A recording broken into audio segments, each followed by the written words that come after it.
I'm glad to have you here. Follow my story until the end and comment the city you're watching from. This party is for important people, Barbara. You don't need to come. The words hit me like a slap across my weathered face. I stood frozen in the middle of a backyard I knew intimately, the backyard of the house I had paid 80% down on, holding a small gift bag.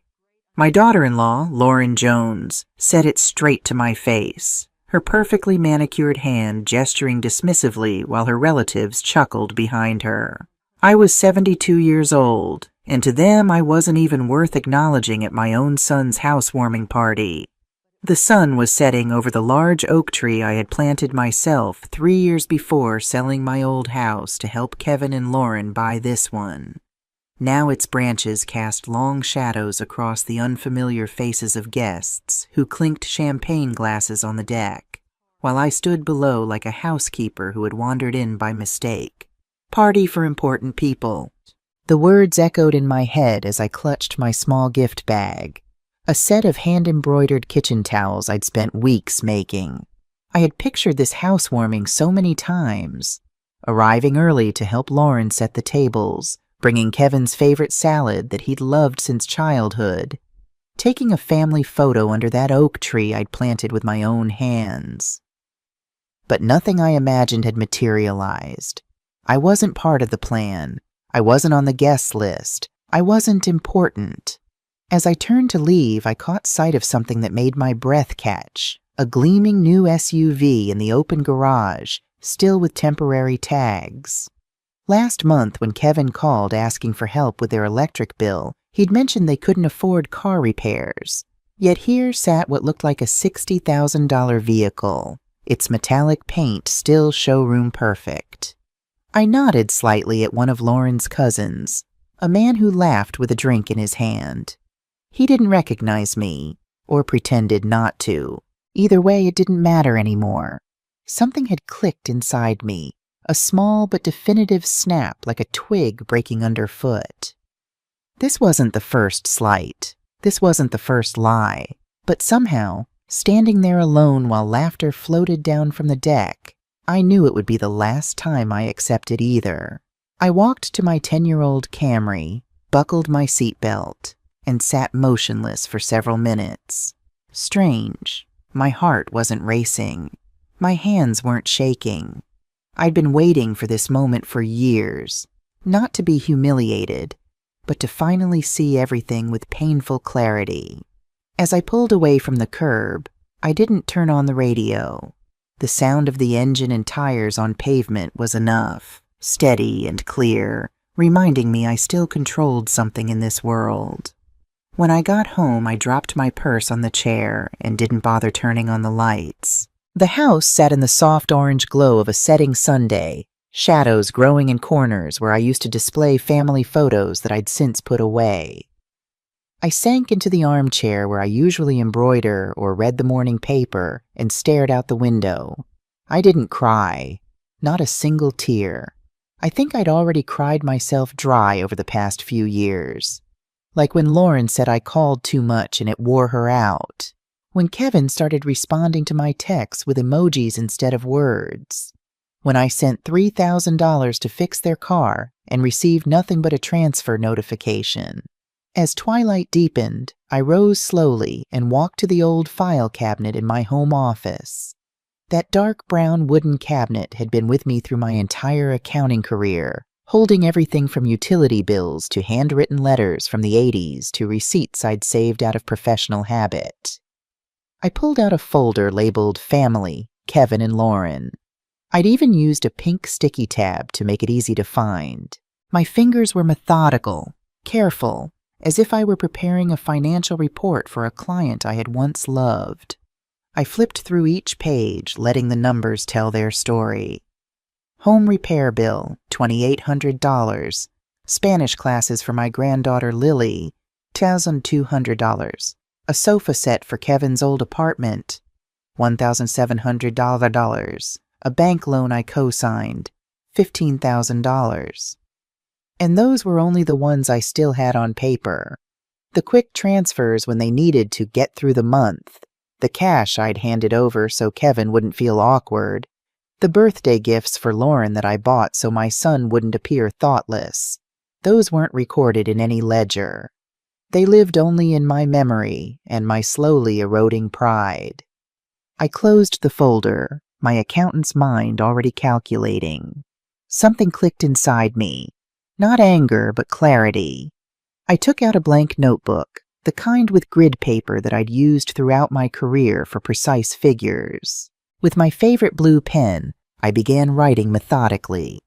January 2019, car transmission repair.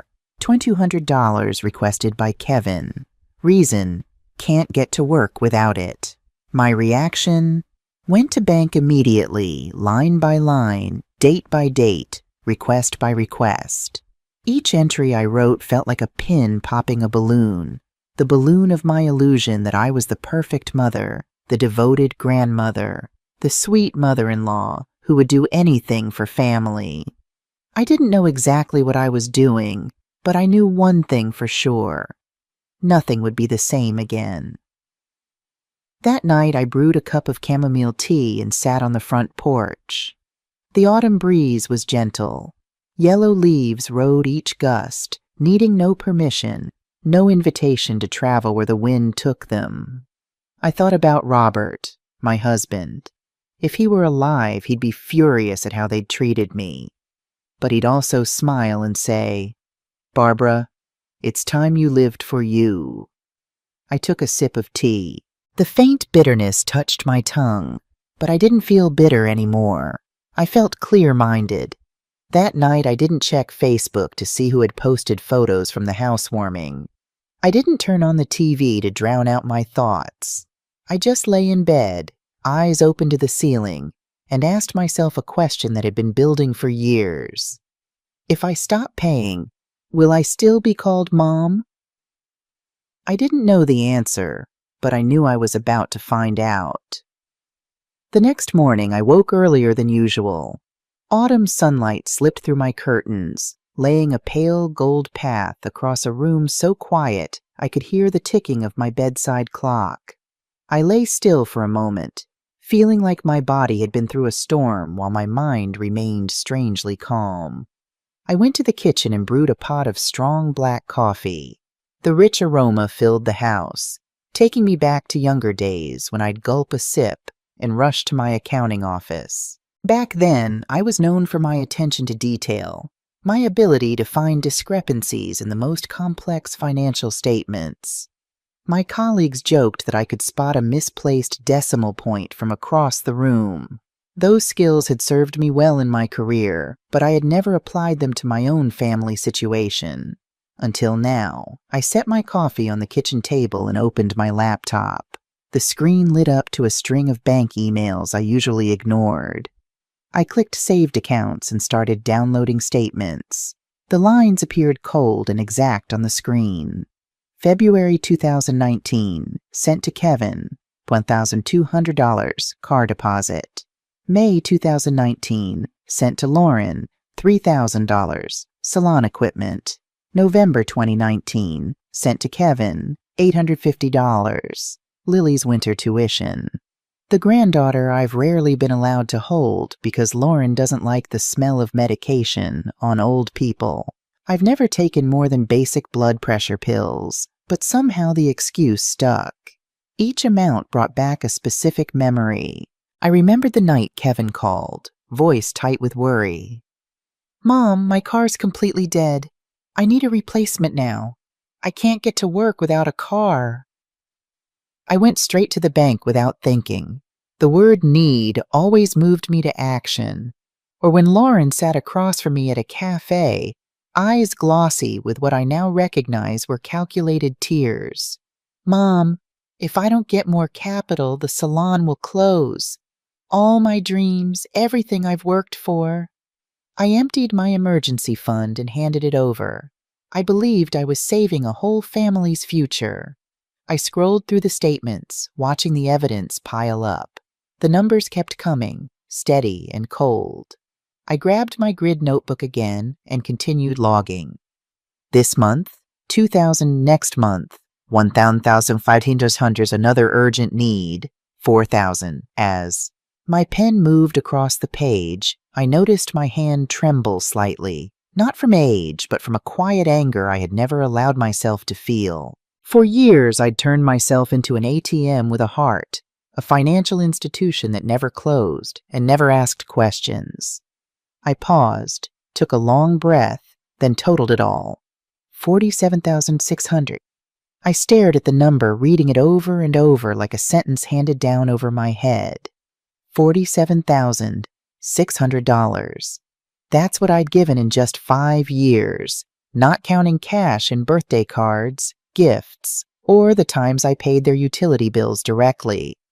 Almost $50,000 from my retirement savings that I would never get back. I stood up and paced my living room, my eyes landing on an old photograph on the wall, Kevin's high school graduation. Robert and I stood on either side of him, our son in the middle in his blue gown, diploma in hand. His smile was bright and genuine.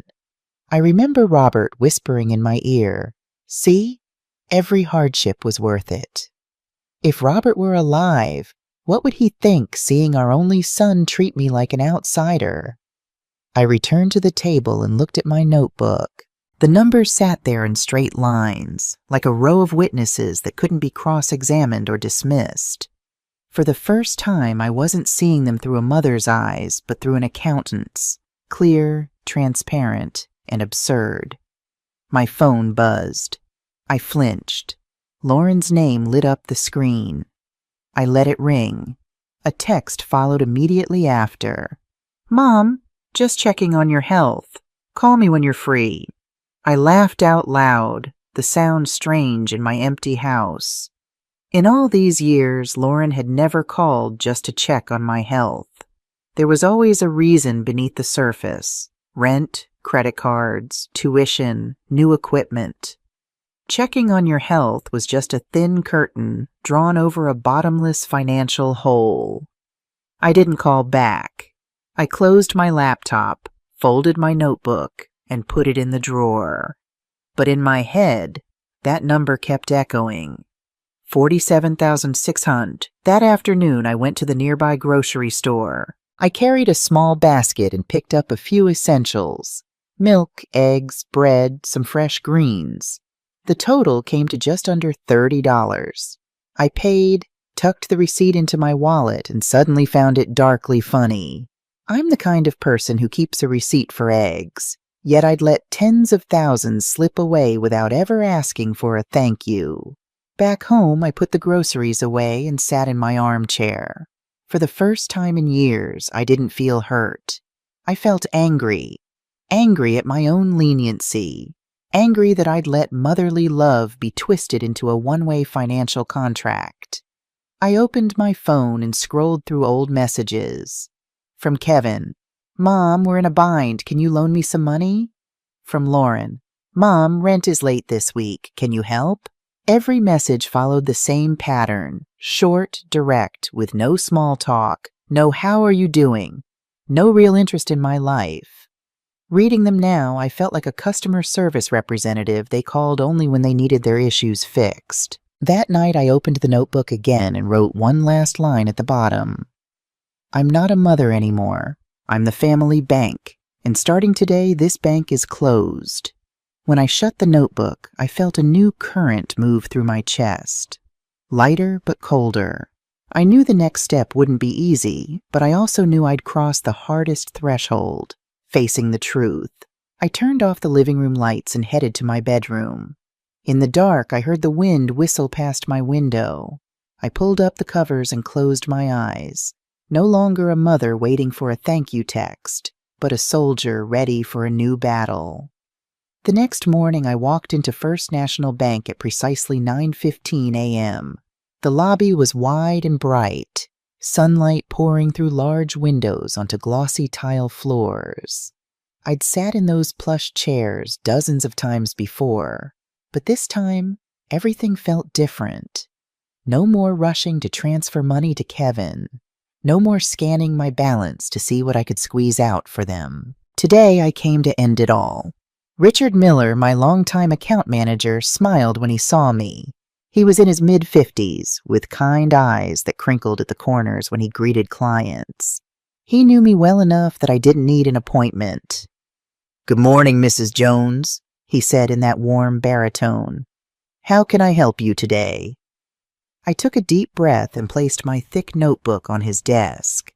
"Richard, I want to cancel all automatic transfers to Kevin and Lauren Jones, and I want to set up a new account, separate, that no one knows about but me." He looked up, studying my face.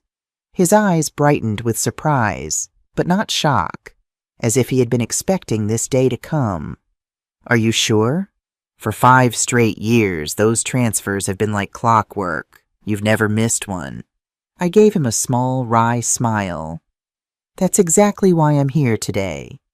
Richard typed quickly, the computer screen glowing against his face. He printed out a thick stack of papers and slid them over to me.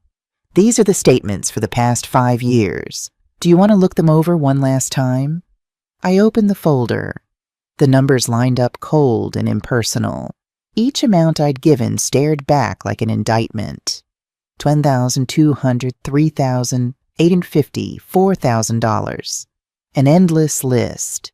I ran my hand over the page, not to reread, but to feel it.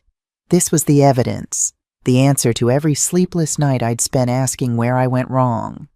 I wasn't wrong to love, but I was wrong to turn love into an endless financial obligation. "Richard," I said softly, "do you remember when I rushed in to withdraw $5,000 for Kevin? You asked if I was sure, and I laughed and said it was for family." He nodded. "I remember. I worried about you then, but you seemed determined." I closed my eyes for a moment. "Today I'm more determined, but this time it's for me." I signed the cancellation form. My hand was steady, not shaking. Richard collected the papers and carefully slid them into a plastic folder. "All set, Mrs. Jones. From now on, no one can touch your accounts unless you specifically authorize it.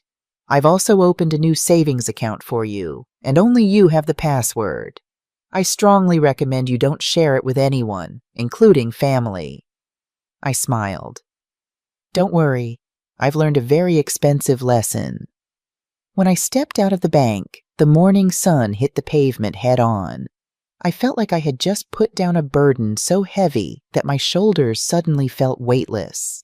All these years, every visit here meant watching my balance drain away. Today, I walked out believing my money truly belonged to me. That afternoon, my phone rang non-stop. First, it was Kevin. I let it ring. Then Lauren called. I stayed silent. After that, a stream of texts popped up. "Mom, I don't see the transfer. Did you forget?" "Mom, we need money for the credit card bill this week. Text me back." "Mom, please don't do this to us. You know we rely on you." I read each message but didn't answer. For the first time, I let the phone fall quiet on the kitchen table. No explanations, no excuses, no promises. Just silence. That evening, I took out the bank statements and read them again, like a little farewell ritual. I drew a red line through each item and whispered, "Enough, no more." It felt like unhooking one chain after another that had bound me for years. I remembered the time I paid for a new air conditioner for their apartment. Lauren had said, "You're so kind, Barbara. Without you, we wouldn't know what to do." Those sweet words once made me feel proud, but now I could see they were just a way to tie me to an endless cycle of giving. Every time they praised my generosity, they were really setting the stage for the next request, and I foolishly mistook that manipulation for love. That night I sat by the living room window watching the streetlights spill yellow pools onto the sidewalk. I wrote one last line in my notebook. "The Bank of Barbara Jones is officially closed, permanently." I closed the notebook and set it on the coffee table. This time I wasn't writing just for myself, but for the future.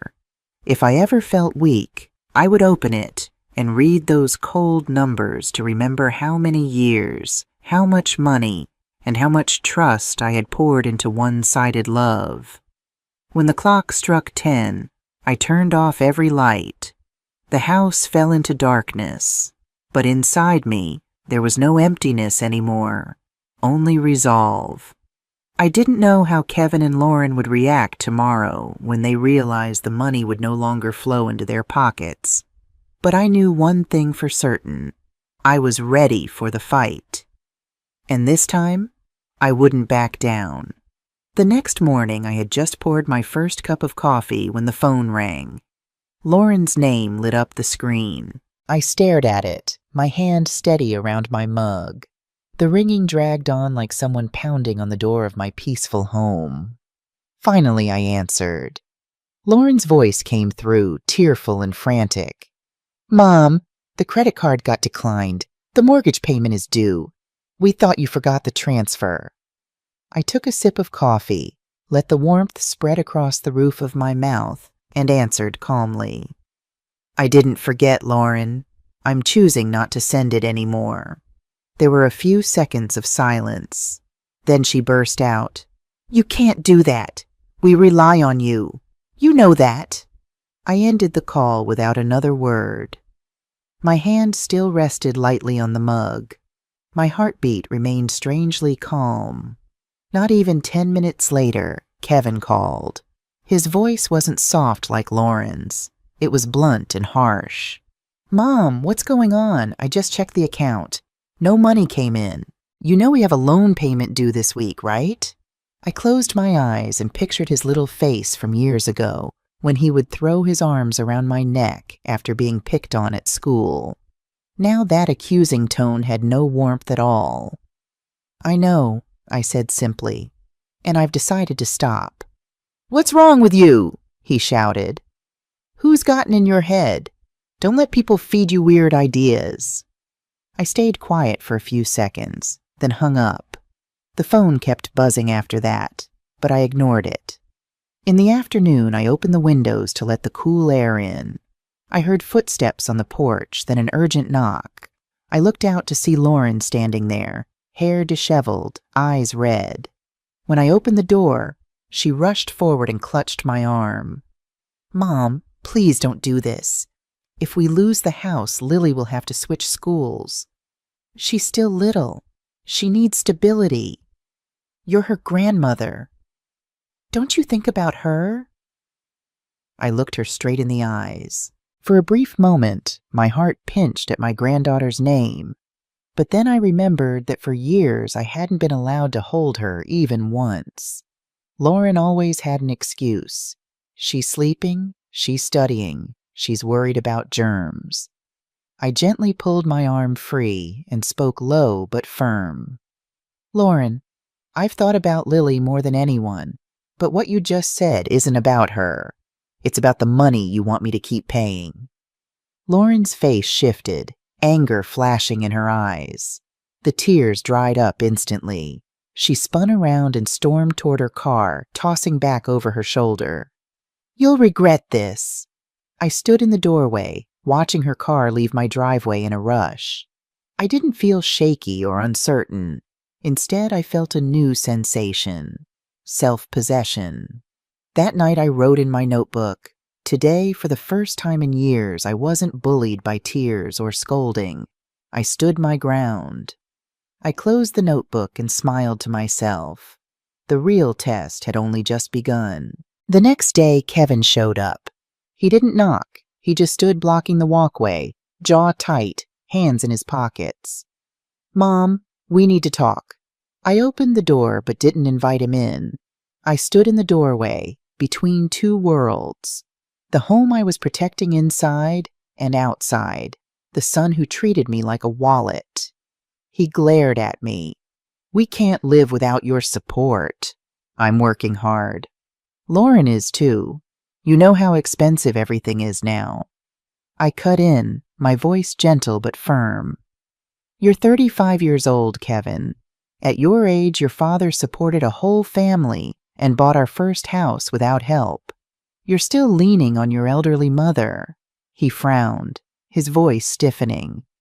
"You make it sound like we've never cared about you. You think all we care about is money? I answered softly, each word heavy as stone. Tell me, when was the last time you called just to ask how I was doing? Kevin went silent, his lips pressed tight, eyes looking away. I knew he had no answer. Finally, he left without a goodbye, stomping down the walkway to his car. I closed the door. The bitterness was there, but I didn't collapse from it.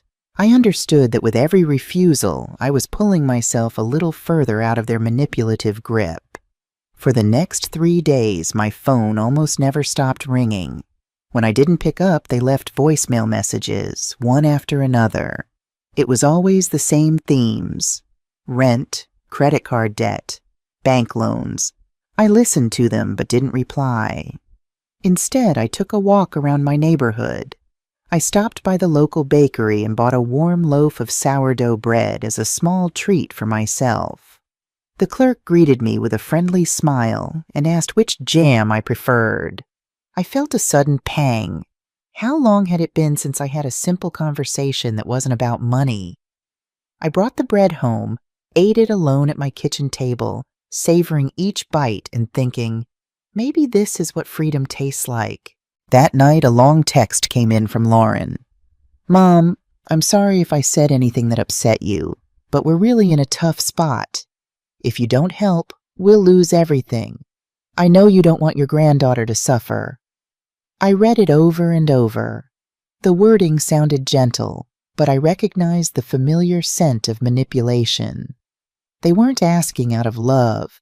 They were demanding out of fear of losing their only reliable source of money. I set the phone down without replying. I told myself, in the past, a message like this would have sent me running to the bank. Now I just feel relieved that I've learned to stand firm.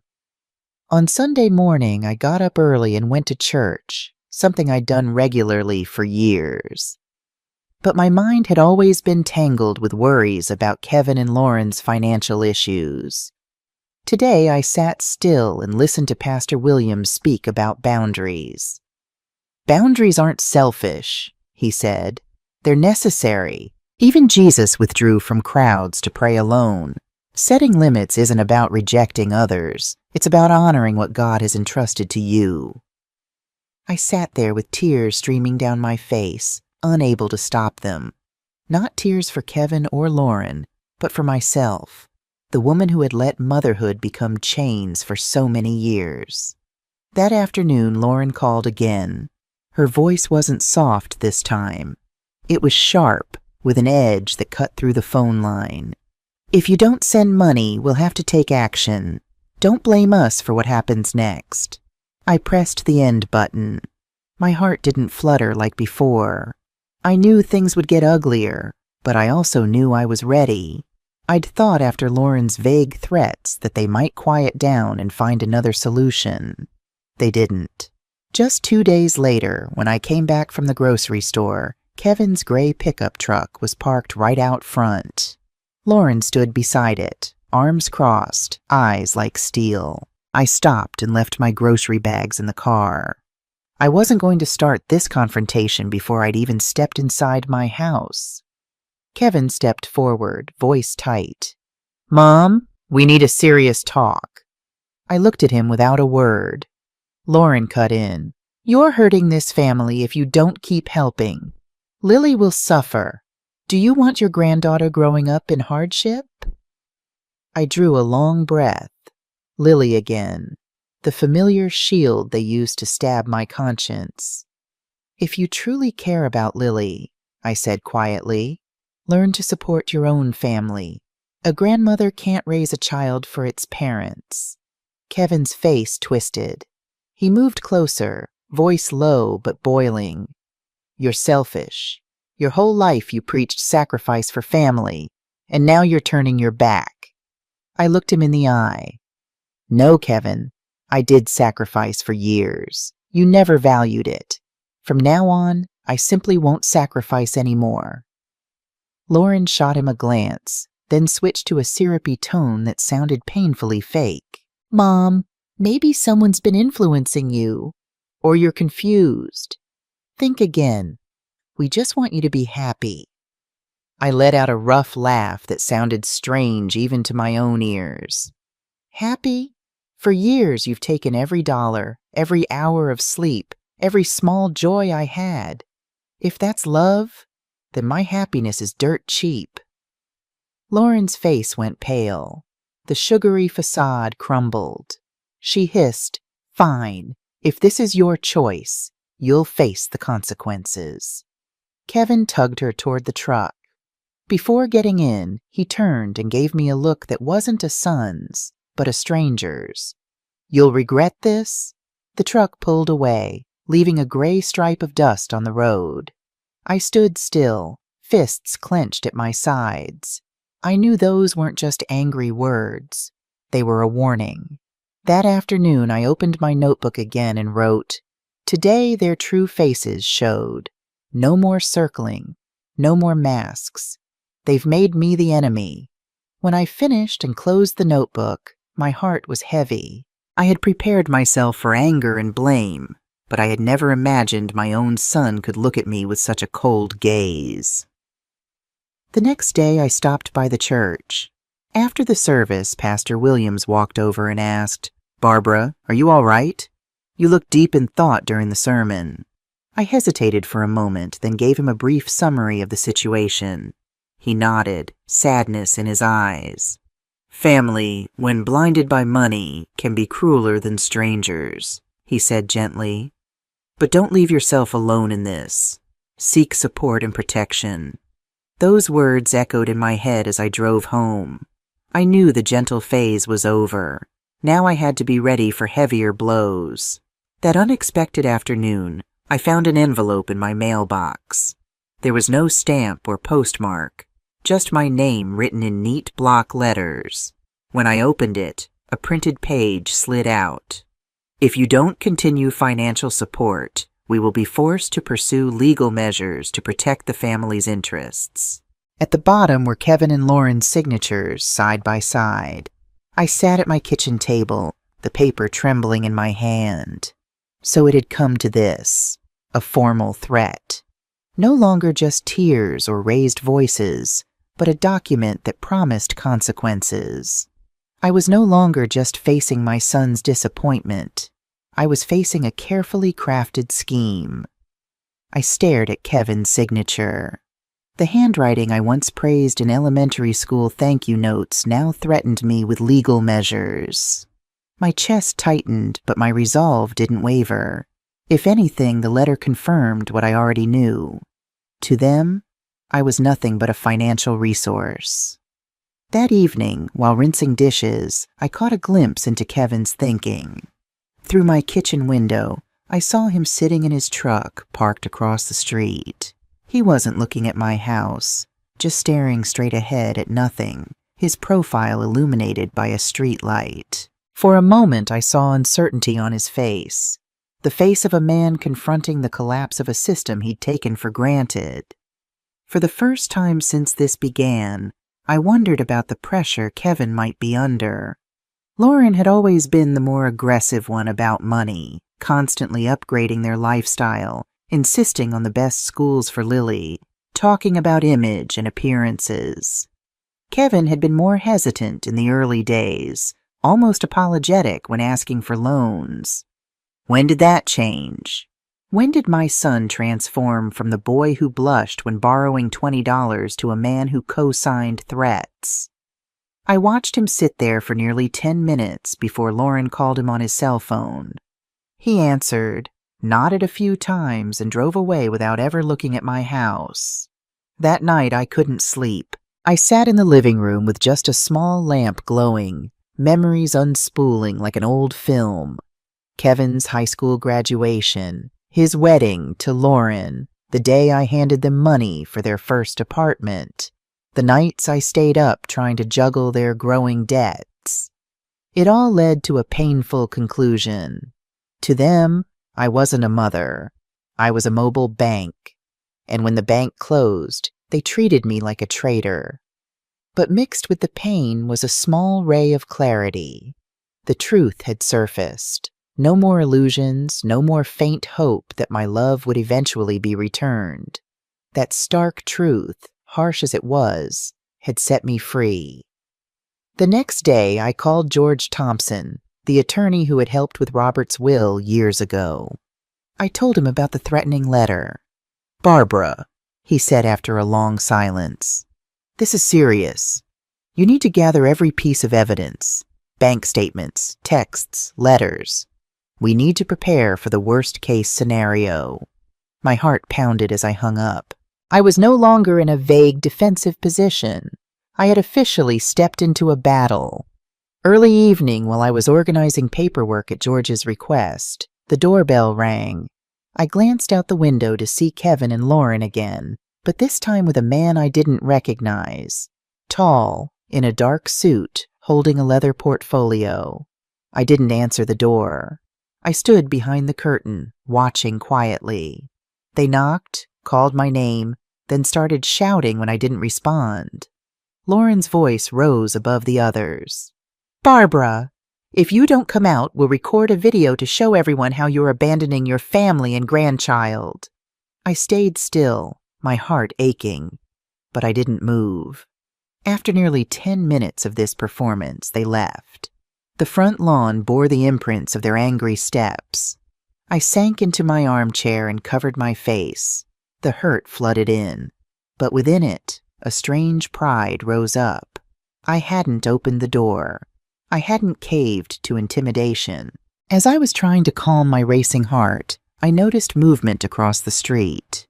My neighbor, Margaret Wilson, was watching from her porch. When our eyes met, she gave a small nod, then walked across the street toward my house. I'd known Margaret for over 10 years, though we'd never been close, just the occasional hello at church or the grocery store. But today, something in her expression told me she understood exactly what was happening. I opened the door before she knocked.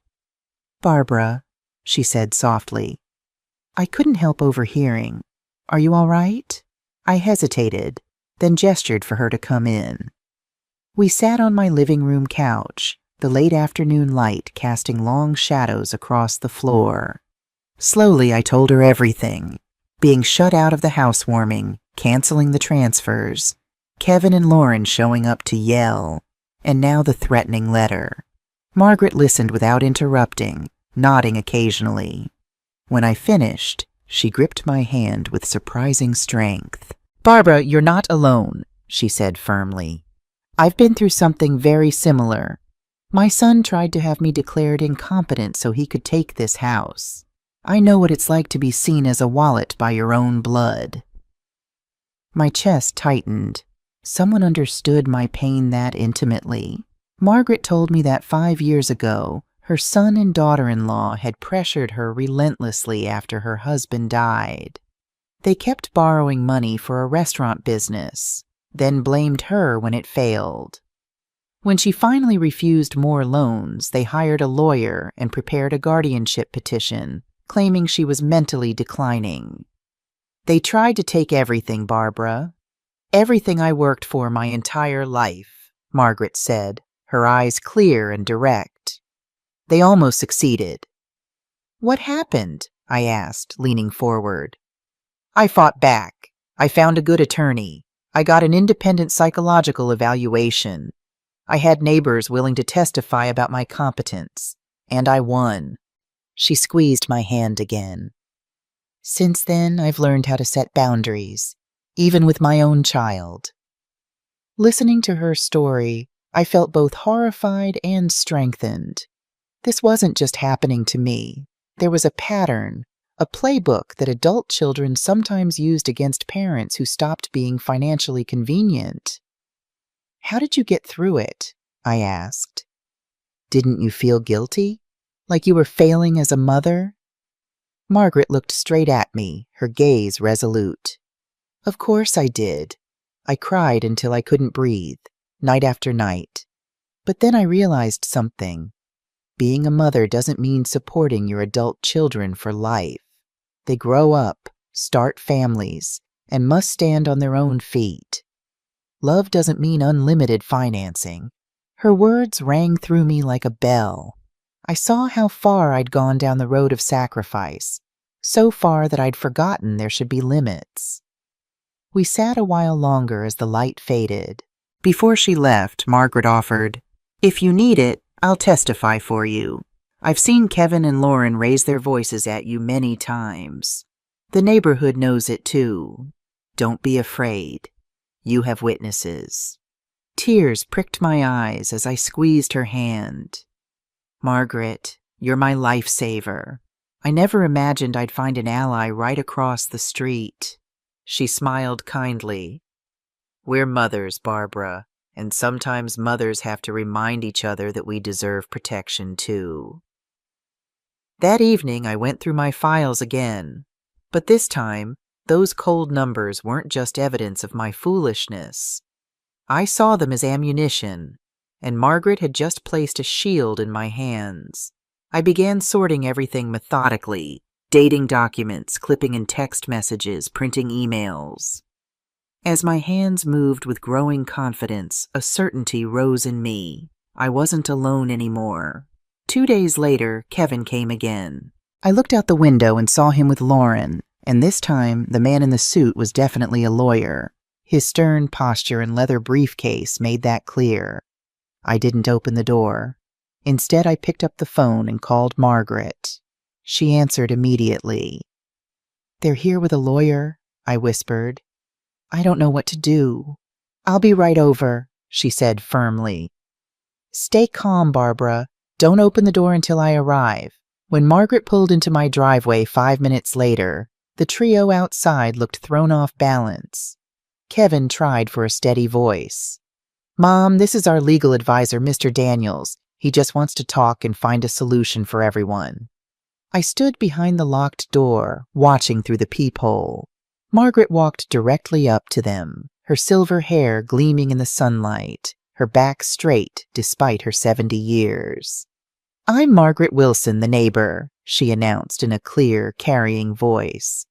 "I've witnessed enough disturbances here. If you continue harassing Barbara, I'll call the police immediately."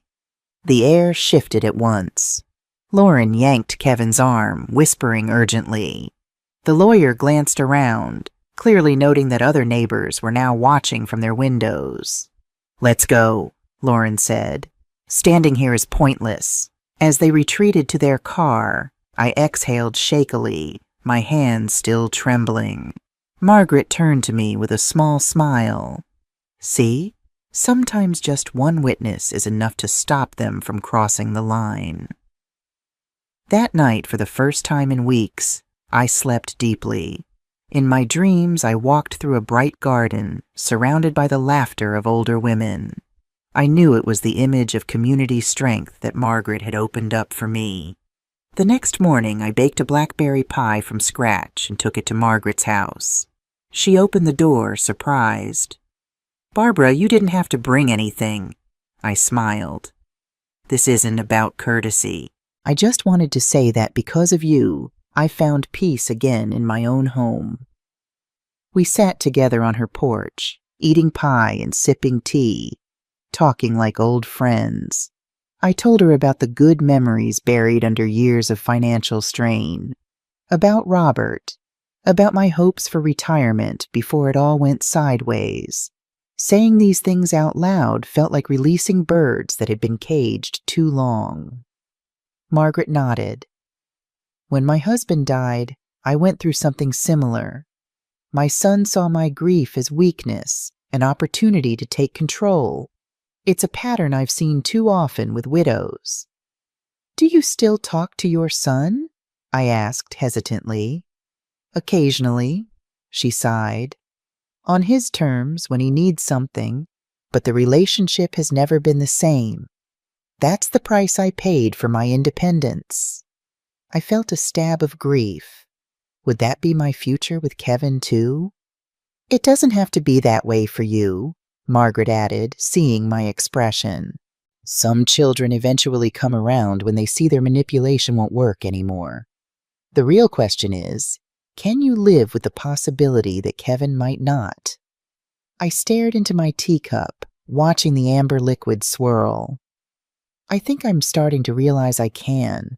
The alternative, continuing to be used, isn't living at all. That night I wrote in my notebook, "Today I gained an ally. Margaret, a woman who understands a pain I thought only I carried."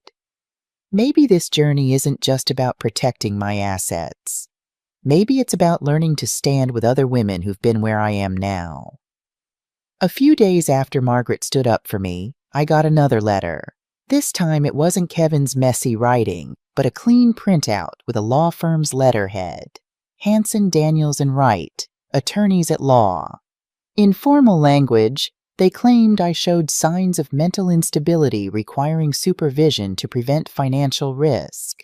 They also mentioned the legal rights of direct heirs and something about elder care evaluation. Plainly put, they were building a case to drag me into court and force me to hand over control of my finances. They wanted guardianship, the nuclear option. When I finished reading, a chill ran through me, but instead of panicking, I folded the letter carefully and set it on the table. Then I called George Thompson. "George, I need you to look at this right away." An hour later, he was sitting at my kitchen table, reading glasses perched on his nose as he studied the letter. "They're using the classic playbook, Barbara," he said, frowning. "I've seen it many times. They want to paint you as a paranoid elder who can't manage her affairs. That way they can get court-appointed control over your finances." "Can they do that?" I asked, my voice steadier than I expected. "They can try," George replied, removing his glasses. "But we need to get ahead of it. I want to arrange an independent assessment by doctors I know personally. It's like a second opinion, both to document your capacity and to shut down their tactic. When we're in court, these experts will be your wall of defense."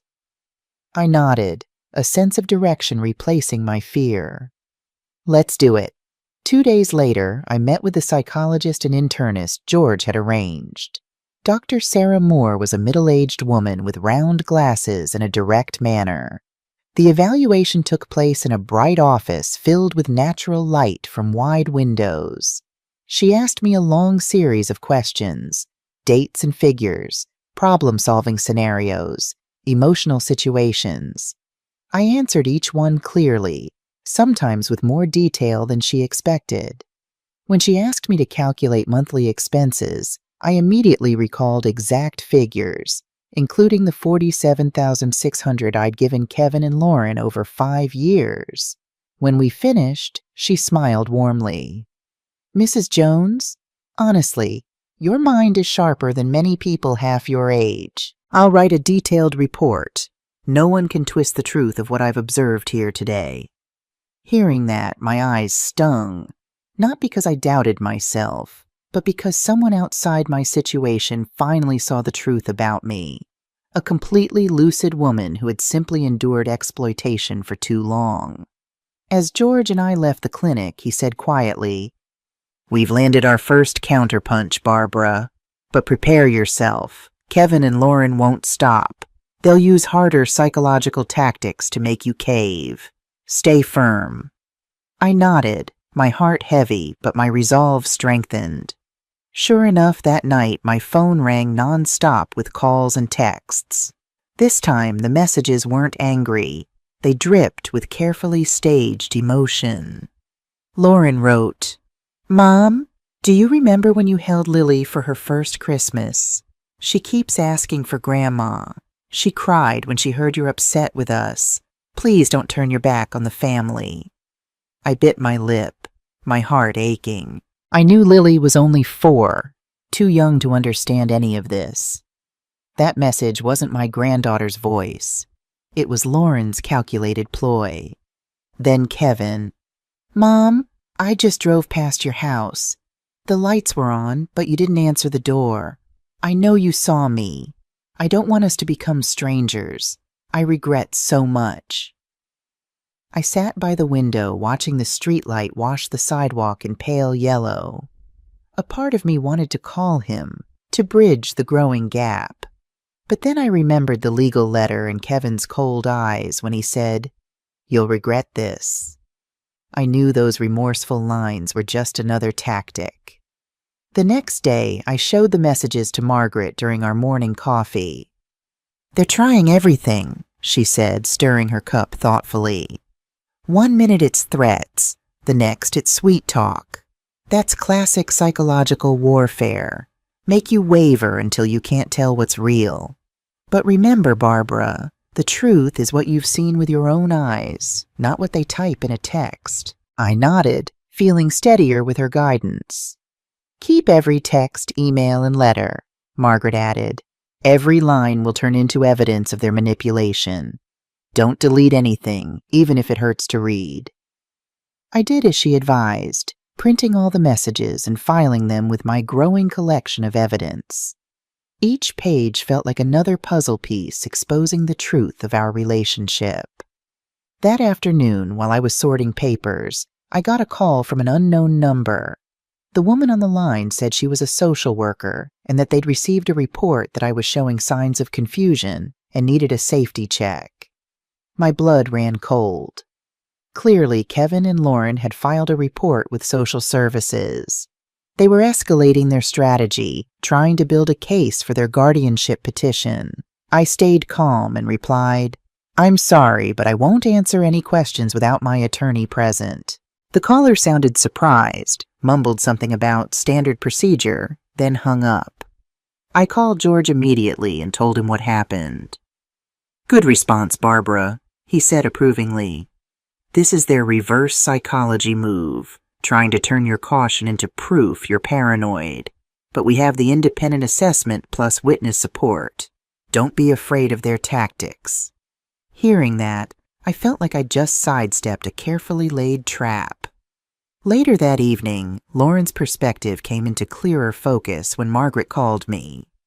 "Barbara, I was at the grocery store and overheard Lauren talking to someone on her phone. She didn't see me, but I heard enough. She was saying they need access to Mom's accounts because they're underwater on the house payments. Then something about credit card debt that's through the roof." I sat down heavily. "So it is about money, pure and simple." "Yes, but there's more," Margaret continued. She sounded genuinely panicked, Barbara. Said something about how they can't keep up with the lifestyle, and Kevin doesn't know how bad it is. I think she's been hiding the extent of their financial troubles from your son. That night I sat on my porch as the cool evening breeze rustled through my hair. Margaret joined me, bringing over freshly baked cookies. We ate and talked, watching fireflies blink in the growing darkness. "Lauren might be driving this more than Kevin realizes," I said softly. "He always seemed uncomfortable asking for money, especially in the beginning. Maybe he doesn't know how deep they're in." Margaret nodded. "That's often how it works. One spouse pushes, the other follows, getting more comfortable with it over time. But Barbara, even if Kevin is being influenced, he's still responsible for his actions. He's a grown man, not a child." "I know," I sighed. "I just keep hoping there's a way back for us." "Focus on protecting yourself first," Margaret said gently. "Then maybe there can be healing, but not while they're actively trying to take control of your life." Before bed, I wrote in my journal, "They think they're cornering me, but their mind games are exactly what help me see their true nature more clearly. I'm not swayed anymore. I have evidence, allies, and faith in my own judgment." I closed the notebook and lay my head on the pillow. For the first time in weeks, sleep came easily. Not because the storm had passed, but because I'd learned how to stand steady in the midst of it. Just 1 week later, I received a thick envelope stamped by the local county court. My stomach dropped, and my hands trembled as I tore it open. Inside was a petition for guardianship against me. Right in the first line, my name, Barbara Jones, appeared in formal type, followed by allegations that chilled me to the bone. The document claimed that I had recently displayed erratic spending patterns, was isolating myself from family, showed signs of depression and paranoia, and that there was risk of outsiders exploiting her assets. I let out a dry laugh that sounded like metal scraping metal. The very people who had lived off me for years now dared to paint me as a victim of exploitation by unnamed outsiders. I called George immediately, my voice shaking. They filed for guardianship. "I'll be right over," he said without hesitation. An hour later, we sat at my kitchen table, George methodically reviewing the court papers. "This is a serious escalation," he said, "but we've been preparing. We'll prove this filing is not just misguided, but fraudulent." He opened his briefcase and pulled out the materials we'd gathered. Bank statements, receipts, the money demand texts, and Dr. Moore's assessment report. Stacked together, they looked like a fortress of evidence. "Their weakness is fabricated evidence," George explained. "I'll ask the court to verify the source of everything they've submitted. If we expose even one false claim, their whole case collapses." I nodded, feeling a new surge of determination. This time, I wasn't just defending, I was counterattacking. As predicted, when the court sent over their file for us to review, George spotted something odd. There was a medical certificate signed by a psychiatrist named Dr. James Anderson, claiming I had signs of memory decline and needed long-term monitoring. George checked the medical database and discovered that Dr. Anderson had retired 3 years ago. The signature on the paper was clearly forged. I stared at the document, numb with disbelief. They forged medical records? "Exactly," George said firmly. "And that's our strike point. Submitting forged documents to the court is a serious offense. Once we prove this, they won't just lose, they'll face legal consequences." In the days that followed, I devoted all my time to organizing evidence. Every evening, I spread files across my dining table and labeled folders by topic: bank records, text messages, forged medical documents, neighbor statements. Margaret often came over to help, patiently reading through each message and reminding me to stay focused. "Think of it like cleaning out an old attic," she said one evening. "The more dust you clear away, the lighter you'll feel when it's finally done." One afternoon, George called, his voice electric with news. "Barbara, I just spoke directly with Dr. Anderson. He's willing to testify in court that the signature is forged. This is pivotal. Their mask is about to fall." I gripped the phone tightly, my heart pounding. All that pent-up grief and anger finally had a chance to be exposed in the light of day. While we waited for the court date, Kevin and Lauren kept up their routine, swinging between emotional manipulation and veiled threats. One day I got a text. "Mom, if you drop this, we'll let everything go and be like before." Another day. "If you keep being stubborn, don't blame us when the whole family hears about your problems." I didn't respond to any of it. I simply put each message into a folder labeled Manipulation Tactics. One evening, a call came from an unknown number. A woman identified herself as a legal assistant working with Kevin and Lauren, asking to visit my home to further assess your living situation. I laughed quietly. "If you want to assess anything, talk to my attorney. I don't let anyone into my home unless I invite them." Then I hung up without a tremor. I knew the closer we got to court, the more desperate their tactics would become. The night before the hearing, I couldn't sleep. I sat in my living room looking at old photos. Kevin's high school graduation, Robert holding baby Kevin in the hospital, our family vacation to the Grand Canyon when Kevin was 12. Where had it all gone wrong? When had my son's love transformed into calculation? There must have been warning signs I'd missed, moments when I should have set boundaries instead of opening my checkbook. Margaret came over with chamomile tea and sat with me until midnight. "It's normal to question everything now," she said softly. "But don't blame yourself. You love generously. That's never wrong. The mistake was only in not recognizing when that generosity became exploitation." The first hearing arrived on a crisp autumn morning. I wore a light gray suit with a blue blouse, my silver hair neatly styled, and just a touch of makeup. In the mirror, I saw an older woman who stood straight-backed and dignified. No longer prey, no longer trembling. George drove me to the courthouse, with Margaret following in her car to testify if needed. When I entered the courtroom, I saw Kevin and Lauren sitting across the aisle. Lauren wore a conservative black dress, her usually perfect makeup subdued. She avoided my eyes. Kevin glanced up briefly, then stared at his hands. I caught a glimpse of something in his expression. Was it shame? Their attorney, Mr. Daniels, looked confident as he arranged papers on the table. But when George walked in with Dr. Moore and, surprisingly, Dr. Anderson himself, that confidence visibly faltered. The hearing began with the plaintiff's side presenting their case. Mr. Daniels leaned heavily on phrases like mental instability, irregular spending, and asset protection.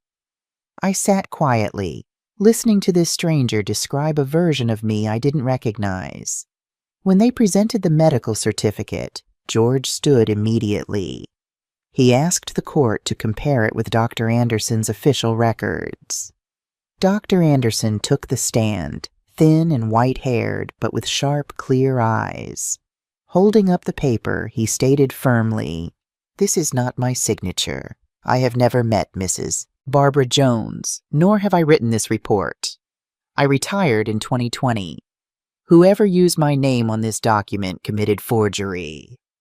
The courtroom fell silent. Kevin went pale. Lauren bowed her head, her shoulders visibly shaking. George continued methodically, presenting Dr. Moore's independent assessment confirming my full competence. Bank statements showing the money flowing to Kevin and Lauren over years, and the threatening messages they'd sent. Each piece of evidence landed like a hammer blow on their carefully constructed narrative.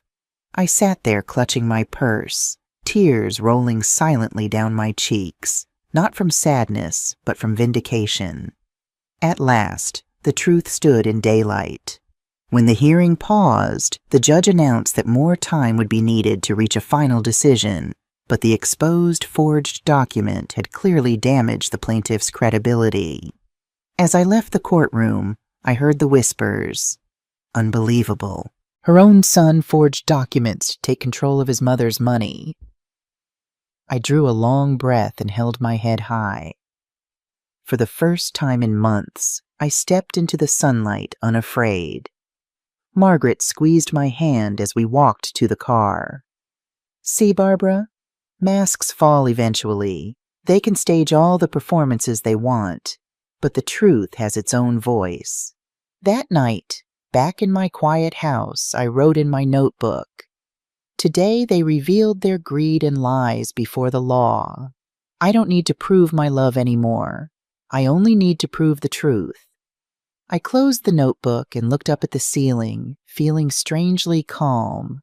The fight wasn't over, but I knew I was on the right path.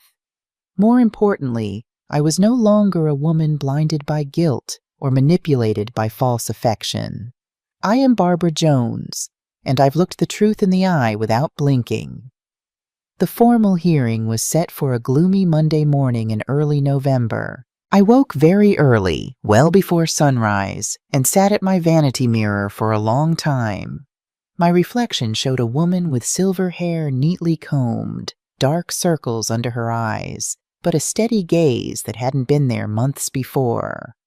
I chose the navy blue blazer Robert had given me for our 40th anniversary, paired with a simple cream blouse. I wanted to appear not as a confused, elderly victim, but as a woman who had lived fully, made her own decisions, and kept her dignity intact. Margaret drove me to the courthouse, her presence a steady comfort beside me. On the way, she squeezed my hand gently. "Barbara, today you're not only standing up for yourself," she said softly. "You're standing up for many mothers who've been squeezed dry by their own children. Remember that." I nodded, unexpected faith rising in me. "I never thought I'd be here, fighting my own son in court." "You're not fighting Kevin," Margaret corrected. "You're fighting exploitation. There's a difference." The courtroom was unexpectedly full. I noticed familiar faces from church and the neighborhood. Some nodded when our eyes met, silent supporters I hadn't even realized I had. Across the room, Kevin sat with Lauren, both in dark formal clothes, their faces rigid with tension. Lauren's eyes darted around the room, never landing on me. She whispered something to Kevin, who sat straight-backed, lips pressed tight, fingers laced together on the table before him. George sat beside me, calm and prepared, his briefcase open with neatly arranged files. On his other side sat Dr. Moore and Dr. Anderson, both ready to testify. When Judge Eleanor Williams entered, the room fell silent. A woman in her 60s, with sharp eyes and silver-streaked hair, she had a reputation for being thorough and fair. The plaintiff's attorney, Mr. Daniels, presented first. His voice was smooth as he laid out their case. Your Honor, this is a difficult but necessary petition. Mrs. Barbara Jones has recently shown concerning behavior that puts her financial security at risk. She has made erratic decisions, cut off contact with family members who care deeply about her welfare, and appears to be under the influence of neighbors who may not have her best interests at heart. I listened calmly, though each word felt like a blade aimed at my heart. Mr. Daniels continued, painting a picture of a confused old woman being manipulated by outsiders, while her loving son and daughter-in-law only wanted to protect her.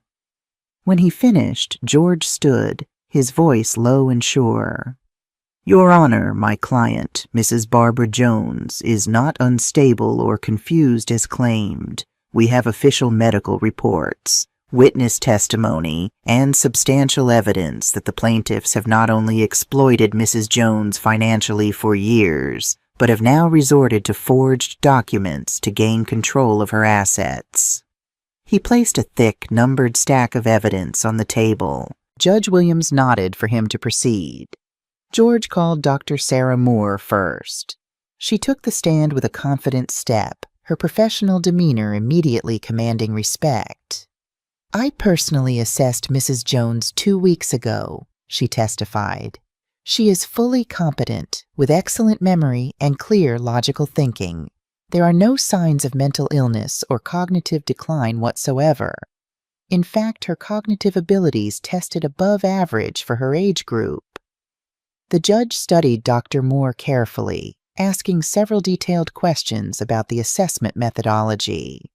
Dr. Moore answered each one with precision, leaving no room for doubt. The room shifted subtly. I glanced at Kevin. He frowned and whispered something to Lauren, who stared straight ahead, her jaw tight. Before they could recover, George called the key witness, Dr. Anderson. He walked to the stand slowly, leaning slightly on a cane. His weathered face was serious as he held up the forged medical certificate. This is categorically not my signature, he stated firmly. I never wrote a report about Mrs. Jones. I've never even met her. I retired from practice 3 years ago.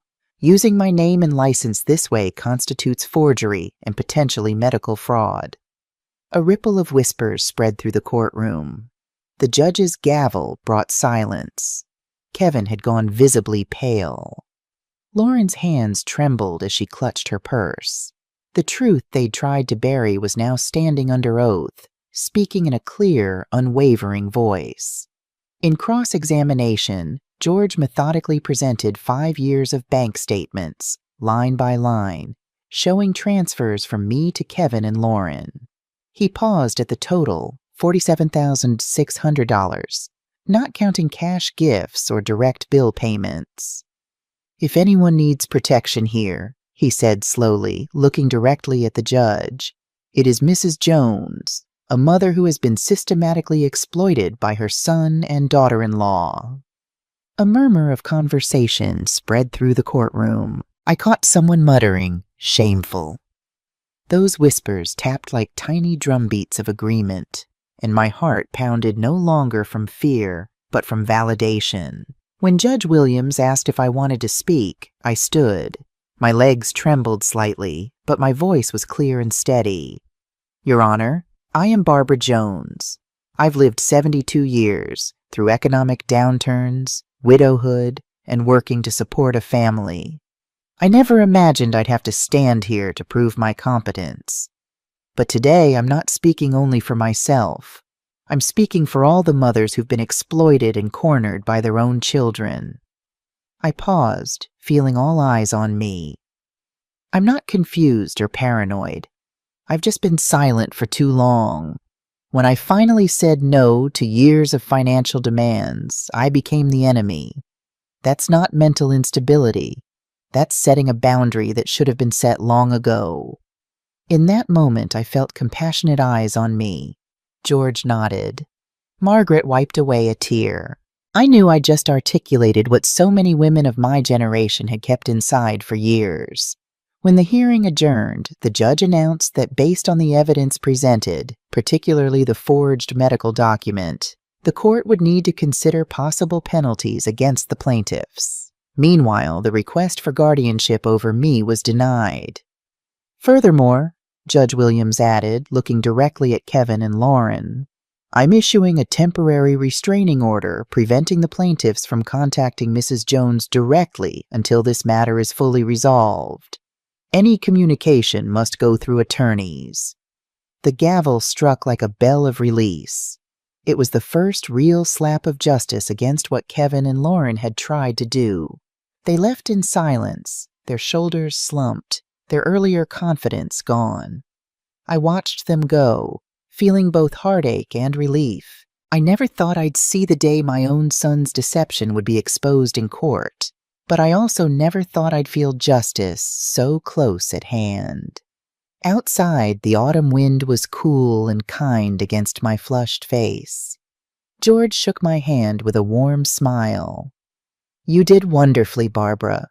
We're not finished yet, but today we won a crucial round. Margaret hugged me tightly. You stood tall. I'm so proud of you.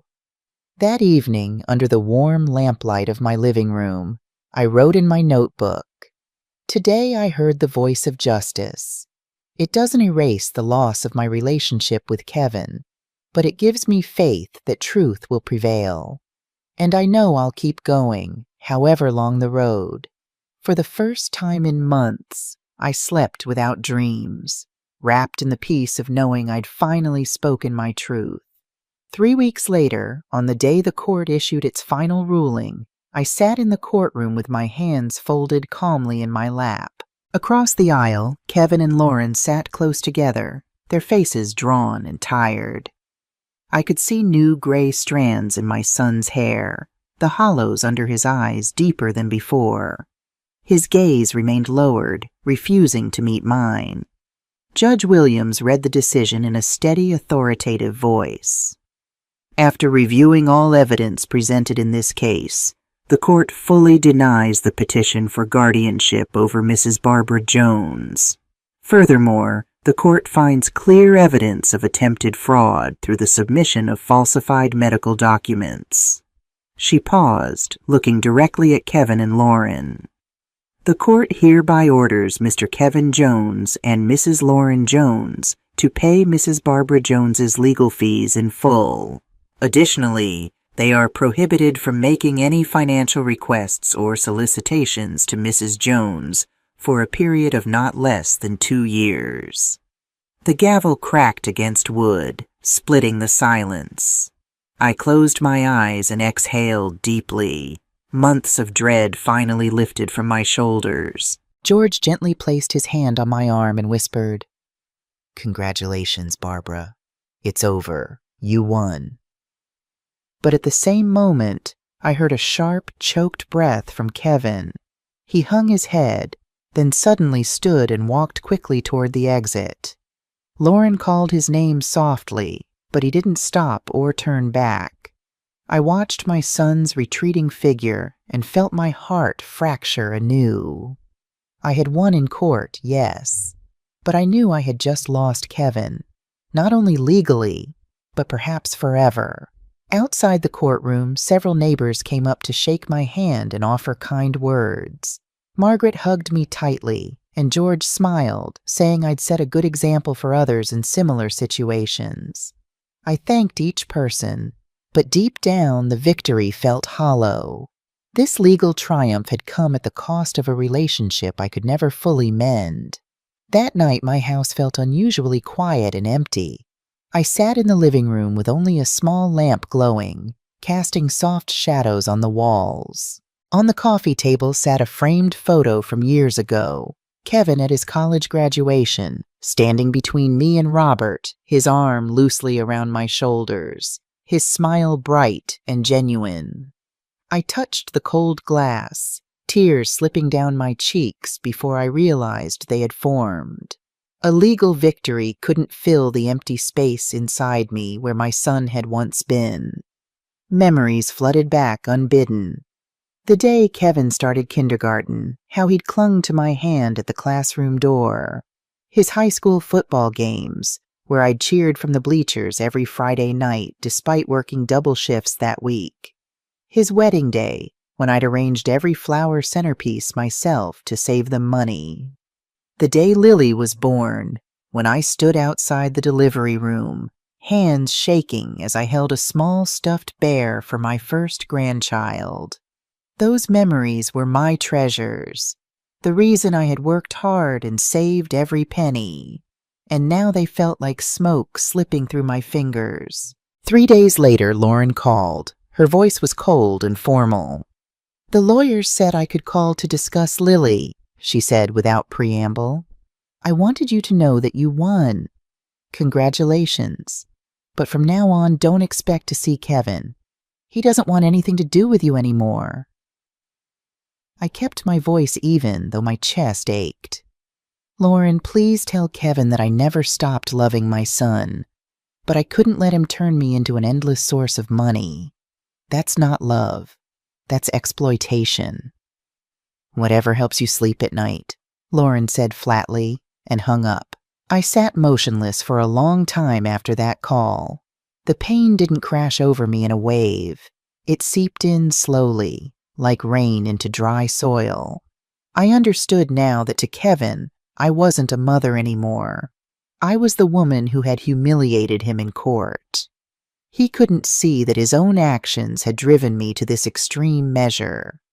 In the days that followed, I lived more slowly and deliberately.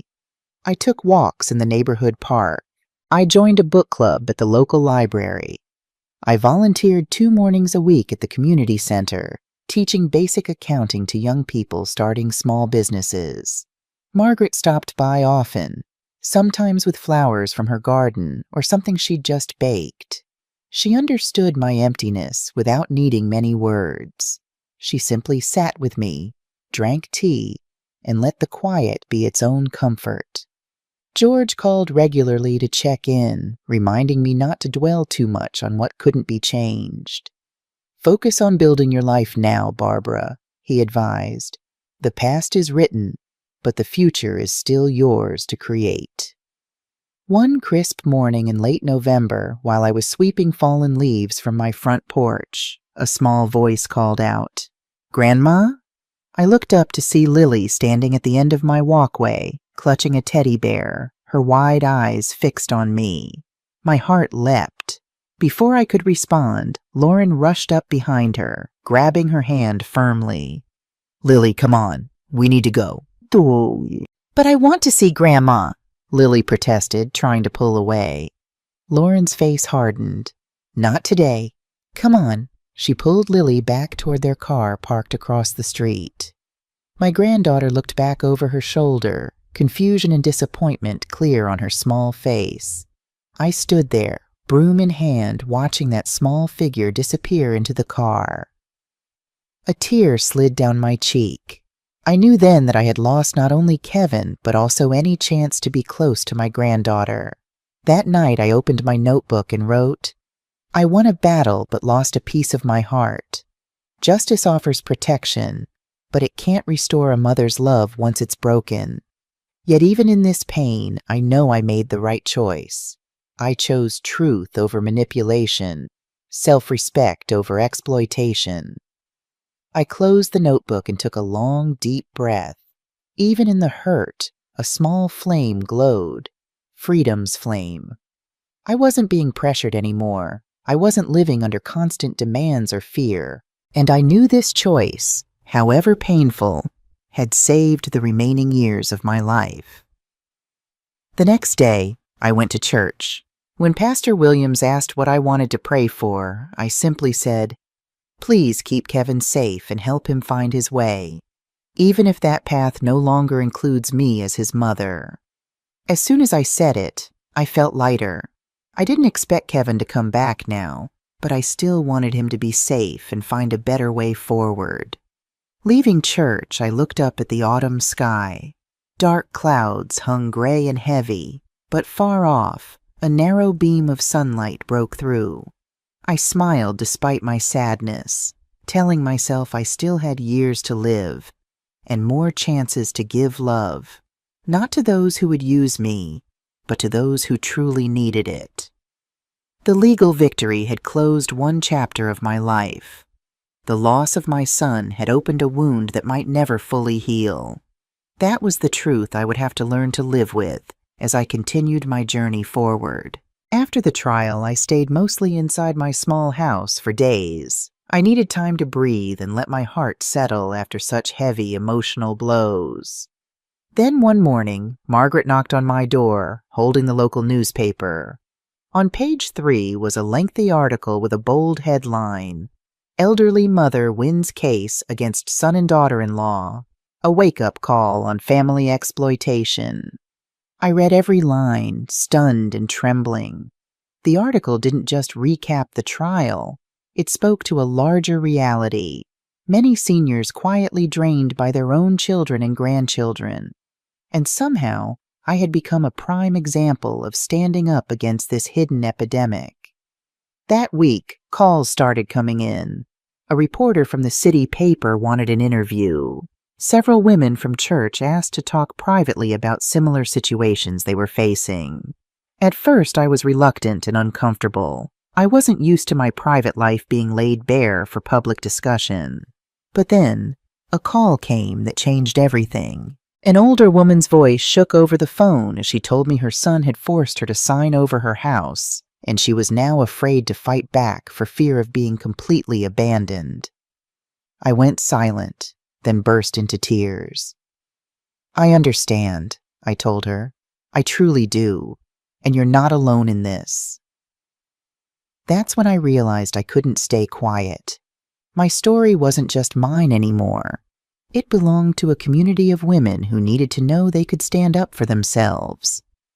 Margaret encouraged me first.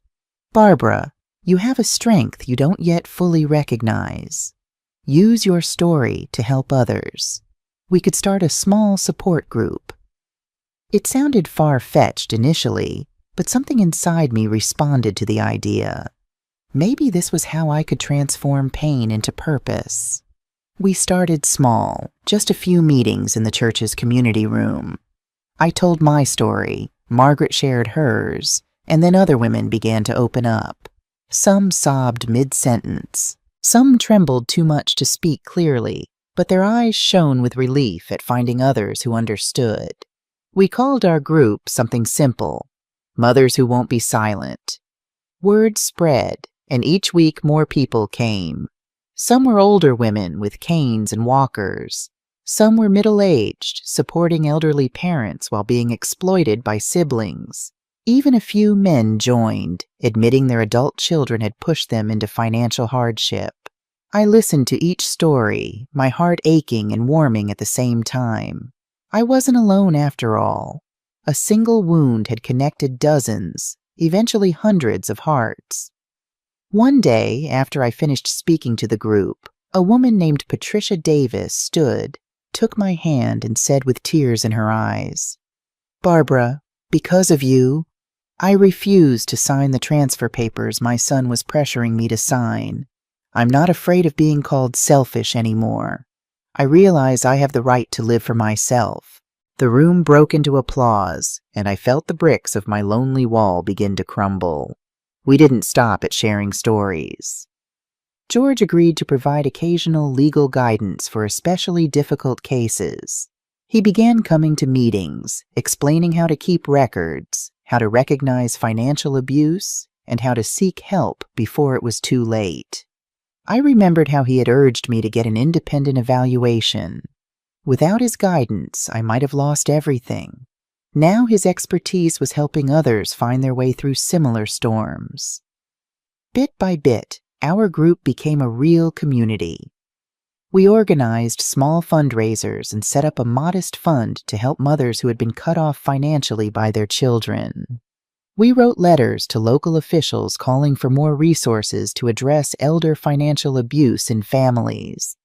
And I, who had once curled up in fear of confrontation, stood before a community center crowd and said clearly, "We are no longer silent victims. We have a right to speak our truth." Some nights after meetings, I sat on my porch watching the sunset, a strange peace filling me. I had lost Kevin and the chance to be close to Lily, but I had found a new family, one bound by truth, courage, and mutual support. I opened my notebook and wrote, "I'm no longer the mother who suffers in silence. I'm part of a community where we lift each other up and remind ourselves of our worth beyond what we give to our children." Through this unexpected community, I had found my voice again. I closed the notebook and smiled. At 72, life still had a new chapter to write, one not soaked in tears, but filled with purpose. That summer, for the first time in decades, I lived to my own rhythm. No more mornings waking to urgent financial requests. No more phone calls that felt like demands.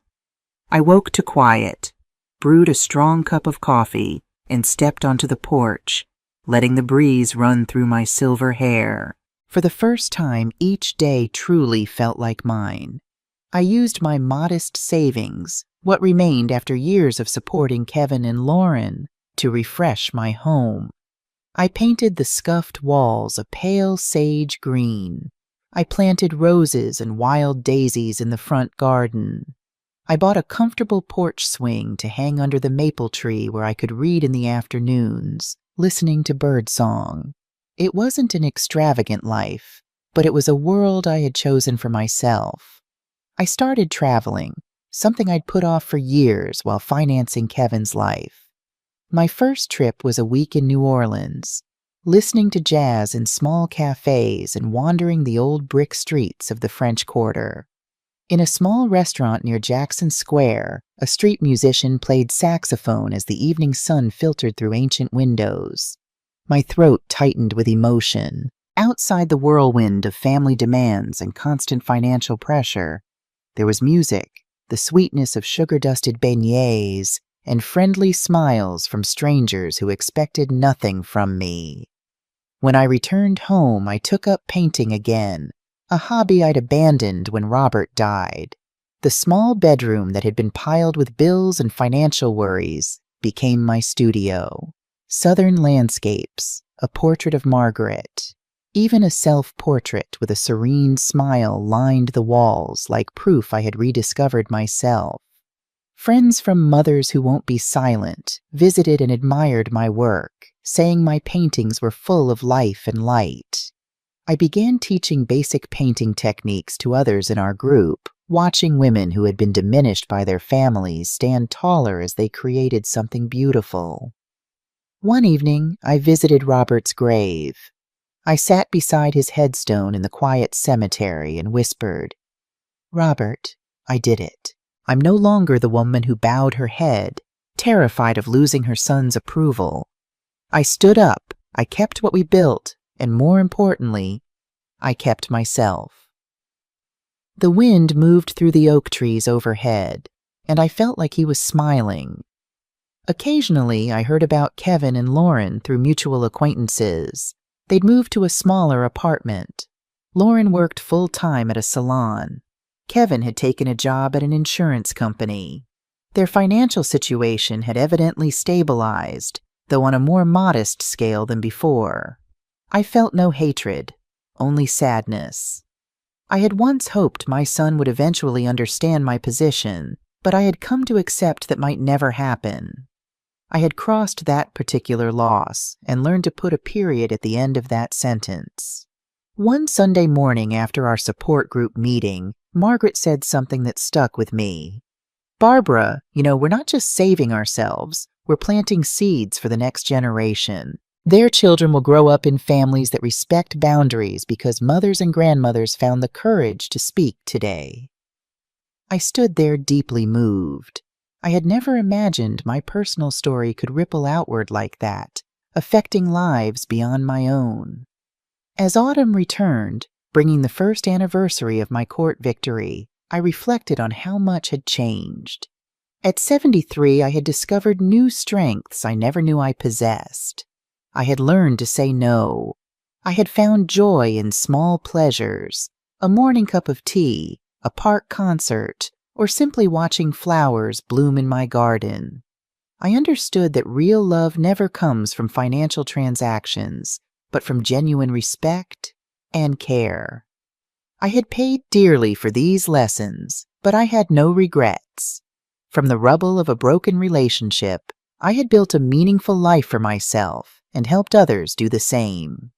Then, on a crisp October morning, something unexpected happened. I was tending to my front garden when a car pulled up. Kevin stepped out alone. He looked different, thinner, his face more lined, his posture less confident. He stood at the edge of my property, hands in his pockets, uncertainty in every line of his body. "Mom?" he called softly. I straightened up slowly, my heart pounding. "Kevin." He took a few steps forward. "Could we talk? Just for a few minutes?" I nodded and gestured to the porch swing. We sat with careful space between us, the awkwardness of strangers who once knew each other intimately. "I've been in therapy," he said after a long silence. "For 6 months now." I waited, giving him space to continue. "Lauren and I separated 3 months ago," he added, looking at his hands. "It's been clarifying." "I'm sorry to hear that," I said, and meant it. Kevin shook his head. "Don't be. It needed to happen. I've been living in a fog for years, Mom. Lauren always wanted more. Bigger house, better car, private schools for Lily. I got caught up in it, thinking that's what success looked like." He paused, struggling. "Then when you cut us off, everything collapsed. I blamed you completely, but my therapist helped me see how I'd been using you as a financial safety net my entire adult life." I felt tears gathering but held them back. "Why are you telling me this now?" "Because I owe you an apology," he said, his voice breaking slightly. "What we did to you was wrong. The court case, the forged documents, Lauren pushed for it, but I went along. I was desperate and angry and scared." He finally looked directly at me. "I don't expect forgiveness. I just wanted you to know that I understand now. And I'm sorry, Mom. More sorry than I can ever say."